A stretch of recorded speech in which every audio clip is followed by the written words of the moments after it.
बहुत कन्फ्यूज़न रहता है कि एडेनियम के पौधों को बरसात में रखें या नहीं रखें, कहीं कोई नुकसान तो नहीं हो जाएगा। तो आज की वीडियो में इसी पर बात करूंगी और साथ ही दिखाऊंगी मेरे उन पौधों का अपडेट जो मैंने नए ख़रीदे थे और आपसे वीडियो शेयर किया था।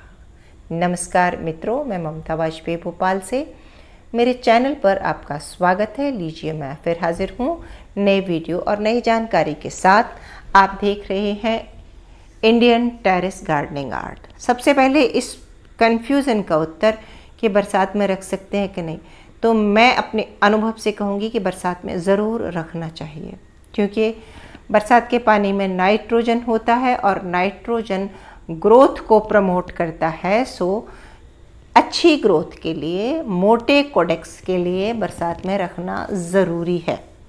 और साथ ही देख लीजिए अपडेट, ये जिन पौधों पर डंडी पर नंबर लिखा है वो मैंने सिम्फीज गार्डन से ख़रीदे थे, सिम्फीज टेरेस गार्डन के सरदार जी से ख़रीदे थे। और इसमें से कुछ डंडी बहुत लंबी थी तो उसमें से थोड़ा सा कट करके और नई ग्राफ्टिंग भी की थी। तो मैं नई ग्राफ्टिंग भी दिखाऊंगी जो मेरी सक्सेस हो गई है और पौधों में अच्छी ग्रोथ चल रही है, एक भी पौधा मरा नहीं है। तो कुल 10 पौधे ख़रीदे थे और कुछ उसमें से 3 या 4 ग्राफ्टिंग भी की है। सो ऐसे मिला के 14 पौधे हो गए और निश्चित ही अगली साल मैं इसमें से और ग्राफ्टिंग भी करूँगी, तब तक मेरा रूट स्टॉक भी तैयार हो जाएगा। तो देख लीजिए आप, अच्छे चल रहे हैं पौधे। अब फिर बात करती हूँ कि अगर बरसात में बरसात का पानी फ़ायदा करता है तो ऐसा क्यों कहा जाता है कि बरसात में नहीं रखना चाहिए। उसका कारण ये है कि कई बार ओवर वाटरिंग, बहुत ज़्यादा बरसात होने पर रूट रॉट, ब्रांच रॉट का ख़तरा रहता है। तो इसका उपाय यही है कि बरसात में रखें, लेकिन आपका पॉटिंग मिक्स, आपकी एडेनियम की मिट्टी ऐसी हो जिसमें पानी ठहरता ना हो, यानी कि या तो उसमें रेत का प्रतिशत बहुत ज़्यादा हो, या सिंडर में लगी हो, या मोरंग में लगी हो। मेरे पास सिंडर या मोरंग दोनों नहीं है, तो मैंने अपने उसमें धान की भूसी और रेत दोनों मिलाए हैं और जिससे मेरा मटेरियल वेल ड्रेन है।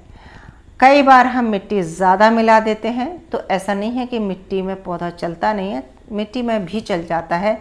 लेकिन जिस पौधे में मिट्टी ज़्यादा मिली है और बहुत ज़्यादा बरसातें हुई, तो बहुत संभावना है कि उसमें फंगस अटैक हो जाए। चेक करते रहें आप। मैं मिट्टी का टेक्सचर आपको हाथ से उठा के दिखाती हूँ। देखिए, बिल्कुल मुट्ठी बांधने पर ही मिट्टी का गोला नहीं बनता। तो हाँ, बरसात में रखें। और जो बहुत छोटी सीडलिंग है, ज़रा सी, उसको बरसात में, उसको भी बरसात का पानी दिलाएं, लेकिन 1 या 2 बरसात का पानी देके फिर उसको हटा लें वहाँ से। कुछ अंतराल के बाद, गैप के बाद उसे बरसात देते रहें। लेकिन जो मेरे इतने बड़े पौधे हैं, इन्हें आप रख सकते हैं। एक और टिप ध्यान रखें कि आपने मिट्टी बहुत अच्छी बनाई है, लेकिन इनको रखते समय आप देखें कि ऐसे स्टैंड पर उठाकर रखें ताकि रुका हुआ पानी बहुत अच्छे से ड्रेन हो जाए। कुल मिलाकर अच्छा ड्रेनेज मेंटेन करना है। वो गमला रखने से भी नीचे से होल में से हवा जाएगी और ड्रेन क्लियर होगा। ज़मीन पर रखने से कई बार ड्रेन होने में रुकावट आ जाती है। साथ ही मैंने ये देखा है ना, ये मिट्टी भरते समय फुल गमला भर दें। अगर आप सोचेंगे थोड़ा 1 इंच 2 इंच गमला खाली रहेगा तो उसमें पानी रुकेगा और वो ढेर सारा पानी मिट्टी में से नीचे से जाएगा। देख रहे हैं ना, मैंने जगह ही नहीं छोड़ी है। और अगर मिट्टी नहीं भरना चाहते तो ऐसे ठीकरे वगैरह डाल दें। आप देखो, सारे गमले ऊपर तक टॉप भरे हैं। बरसात में गमलों को फुल भर दें, वेल ड्रेन मिट्टी बनाएं, गमलों को फुल भर दें। गमले को स्टैंड पर रखेंगे तो बहुत अच्छा ड्रेनेज सिस्टम रहेगा। अगर मेरी तरह बाउंड्री पर रखा है तो इसके नीचे एक पत्थर का टुकड़ा लगा दीजिए ताकि वो डायरेक्ट फर्श से टच ना हो और उसको ड्रेन होने में कोई असुविधा ना हो। और चेक करते रहें बीच बीच में कहीं हमारा ड्रेनेज होल लॉक तो नहीं हो गया। साथ ही देखिए, मैंने जो गमले रखे हैं इस बेंच पर, पहले मेरे अब से 1-2 गमले ज़्यादा रखे थे। बरसात आते ही मैंने गमले कम कर दिए और एक गमले से दूसरे गमले के बीच में गैप मेंटेन किया है। वो इसलिए मेंटेन किया है ताकि हवा का आदान प्रदान बहुत अच्छे से होता रहे। बीज से हवा गुजरना बहुत ज़रूरी है। बरसात के पानी में नाइट्रोजन होता है तो बहुत सारी पत्तियां बढ़ जाती हैं और फिर पत्तियों के वजन से कुछ टहनियाँ टेढ़ी भी होने लगती हैं। तब क्या करें? मैंने बरसात आने से पहले भी जिन पौधों में ज़्यादा पत्तियां थीं उन्हें काट कर, पत्तियों को काट कर, और मैंने थोड़ा सा कमी कर दी थी पत्तियों की।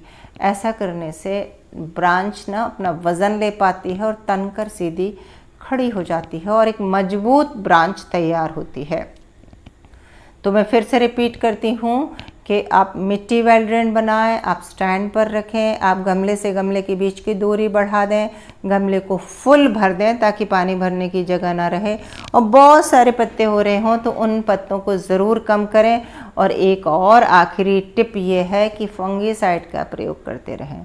वो साफ भी हो सकता है, वो ट्राइकोडर्मा भी हो सकता है, और मार्केट में और कई तरह के फंगीसाइड आते हैं। तो मैं आज एक गमले की टहनी के पत्ते कैंची से काट कर आपको दिखाऊंगी। पहले देखिए मैंने ये काटे थे नीचे के, और उसके बावजूद भी आगे से फिर से ग्रोथ आ गई। पूरी पत्ती जड़ से नहीं काटना चाहिए क्योंकि बरसात का समय है, जहाँ से अगर पास से काट देंगे तो पानी जाएगा और वहीं से सड़न शुरू हो जाएगी। और पत्ती को आगे से काट दो, थोड़ी सी पत्ती लगी रहने दो डंडी में, तो वो धीरे से पीली होके अपने आप झड़ जाती है। तब फिर सड़न की गुंजाइश नहीं रहती। ये देखिए आप, ये टहनी अपने ही पत्तों के वजन से नीचे झुकी जा रही है। तो बस मेरे बताए टिप्स को फॉलो करें और खूब रखें बरसात में पानी, बरसात में गमले और बरसात में अडेनियम। इससे अडेनियम बहुत हेल्दी होंगे और आप सीखेंगे, आप करके देखिए। बस बहुत छोटी सीडलिंग को न छोड़ें बाहर। और उम्मीद है कि आपको समझ में आ गया होगा, आपके प्रश्न का जवाब मिल गया होगा, और अच्छा लग गया हो वीडियो तो फिर लाइक कर लीजिए, शेयर कर लीजिए, सब्सक्राइब तो मुझे कर ही लीजिए। मिलते हैं अगले वीडियो में फिर किसी नए विषय के साथ। आज तो मैंने अडेनियम को पूरा अच्छे से कवर किया है, और अगले वीडियो तक के लिए नमस्कार।